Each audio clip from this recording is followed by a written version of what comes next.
For decades, we've heard about Vietnam's incredible economic success story. It's been a story of unbelievable growth and transformation. But right now, that whole story is facing this massive test.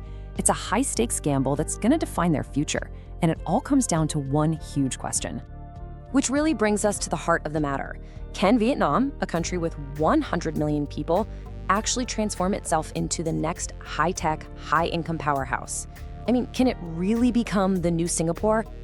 Okay, so before we get into the huge challenges they're facing today, we've got to take a step back and just appreciate how miraculous their rise has been up to this point.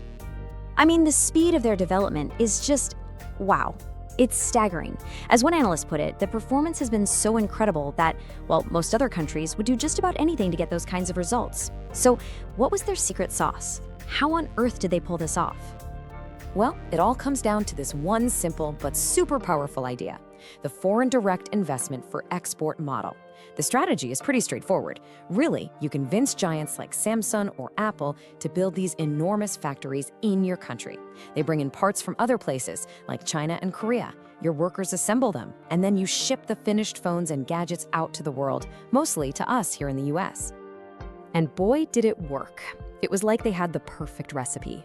A really hardworking and educated population, plus the government threw in all sorts of incentives, like tax breaks and super easy access to land for new factories, and they played the diplomacy game really, really well. But there was one ingredient that was way, way more important than all the others. This is it. For the longest time, Vietnam's secret weapon was just plain simple math. The cost of labor there was just a quarter of what it costs next door in China. If you're a big multinational company looking for a place to assemble your products, that kind of discount is just impossible to ignore. But that incredible bargain, the very thing that built this entire miracle, it's starting to crumble. The cracks are definitely starting to show. So you've got to ask, right? After decades of just unbelievable success, what could possibly go wrong? Turns out, a lot can go wrong. Right now, Vietnam is basically fighting a war on two fronts. From the outside, there's a huge political threat, a proposed 46% tariff from the United States, which is their single biggest customer. A hit like that would be devastating for their whole export model. And then there's the internal threat. All those advantages that made them so attractive, they're starting to disappear. And this chart, it lays out that internal threat perfectly. Look, Vietnam just isn't the cheapest place to make stuff anymore, not by a long shot. Their wages have climbed so much that they're now more expensive than competitors like India and Bangladesh. Their number one advantage is literally fading away right before our eyes. So, with all this pressure building, you might think they'd be panicking. But no, the government is not just sitting around. They're launching this radical new plan to completely remake their economy from the inside out. Okay, so the plan breaks down into three huge moves. First, they're trying to restructure their entire government bureaucracy to shift the mindset from just controlling everything to actually encouraging people to take risks. Second, they want to unleash their own domestic businesses. And third, they're going to pour money into research and development to move up from just assembling things to actually innovating. And if you want to see just how crazy ambitious this is, look at this. They want to boost the private sector's slice of the economy from about half of the total GDP all the way up to 70%. That is a huge shift. Think about it. For a country run by a communist party that's always been a little suspicious of private business, that's a massive ideological gamble. But trying to pull off a change this big, this fast, it's unbelievably hard. As one analyst said, it's like trying to turn a giant cargo ship around on a dime. It's a super high risk, but also potentially high reward move. All of this brings us right back to that big question we started with. To really get what Vietnam's up against, we need to compare it to the big players in the region, especially China and Singapore. And this table really puts their dilemma in black and white.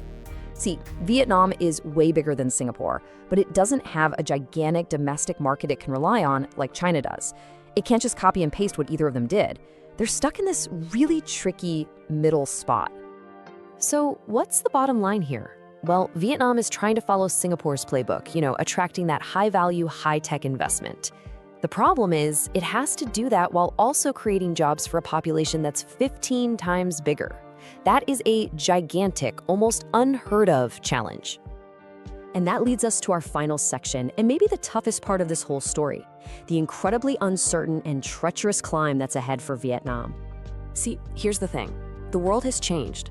30, 40 years ago, a country like South Korea could find an empty lane and carve out a niche in advanced manufacturing. But today, those high-end industries are already dominated by giants, the Asian tigers and, of course, China. Basically, the ladder to the top is way more crowded and a lot harder to climb than it used to be. This timeline just blows my mind. It really shows you how fast this has all happened.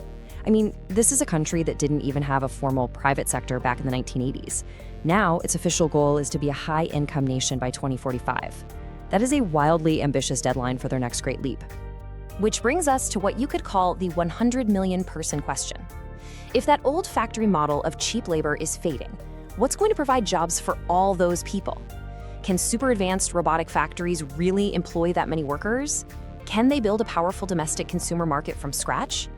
These are the massive existential questions they have to get right. And at the end of the day, Vietnam's entire gamble boils down to this one big, powerful question.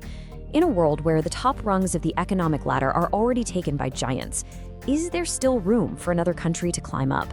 And the answer to that? It won't just decide Vietnam's fate. It could tell us a lot about the future for developing countries all over the world.